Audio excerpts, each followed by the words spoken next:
And welcome back to Boom and Bust. I'm your host, Tony Clement, here with Member of Parliament Jake Stewart. He represents the community of Miramichi Grand Lake in the province of New Brunswick. Jake, I'd love to get a sense from you travel all around your communities, of course, and your province and throughout the region. There's got to be some really interesting, good things happening, maybe some innovations that are occurring in your neck of the woods. Any good stories about people succeeding with new businesses and with new innovations? There was a couple of really positive housing developments in Miramichi Grand Lake. I did hear that they got bogged down in some planning and some red tape, but the finished product is a very nice building. So one of the things I met with the multicultural association today in Miramichi, and they were expressing that there are so many that want to come to this country, that want to come to Miramichi, but Hmm. we just need more housing. So one of the things that I'm hoping that we can improve over the next couple of years is the number of units we build. I know there's some positive developments already in Miramichi, but we still need a lot more. Um, Looking through, there's a couple of really good projects like the Miramichi Northern Bypass project is a really good project locally. It's not started yet. That's one of the big ones that I'm kind of keeping an eye out for. But if I think around the province, there's been a couple of big arenas and stuff built in certain areas.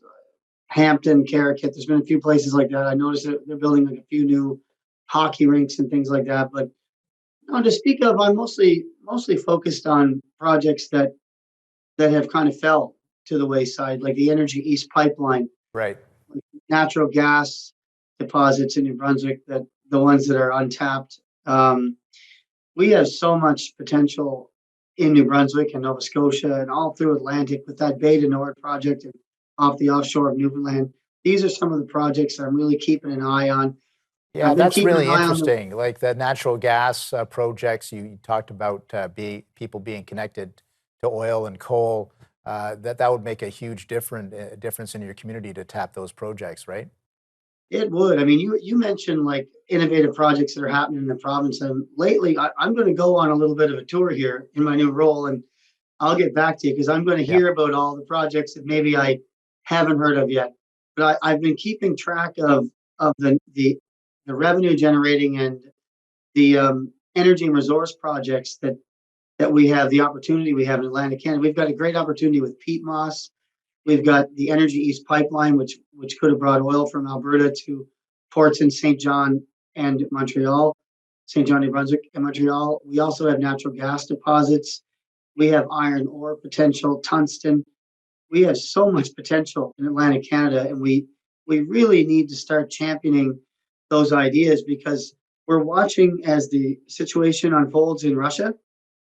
Putin is actually selling his energy to our Western allies. So Right. he's getting to fuel the war machine by selling energy resources to our very own allies of England and France and Germany. And I think the climate agenda has really failed to look at energy sovereignty, energy security, national defense, and it failed to look at all the other aspects of the country that we have to think about as parliamentarians. And in New Brunswick, we have that great potential of energy and resources, and I think we should be exploiting that in a responsible manner. And I just wanted to say I'm kind of keeping track of those projects. We've got about 45 seconds left, but talking to your constituents, are they optimistic that these things could make a big difference in their lives? My constituents knew that the Energy East pipeline was a nation building project. They still support it completely. Natural gas file did get off the ground, but they know there's still a market for that.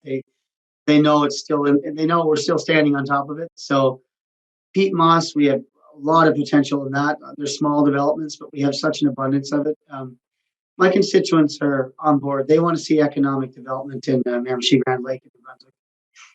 Well, Jake Stewart, it's been a pleasure having you on the program. Once again, congratulations on your new role as a critic or shadow minister for the Atlantic Canada Opportunities Agency. That you're right, you're going to get lots of tours around the region, understanding some of these new projects. We wish you well, sir. Thanks again.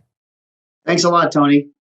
Thanks to our guest again, Member of Parliament Jake Stewart from Miramichi, Grand Lake in the province of New Brunswick, talking about some of the challenges not only for New Brunswick, but for other Atlantic Canada provinces and communities as well. Very interesting.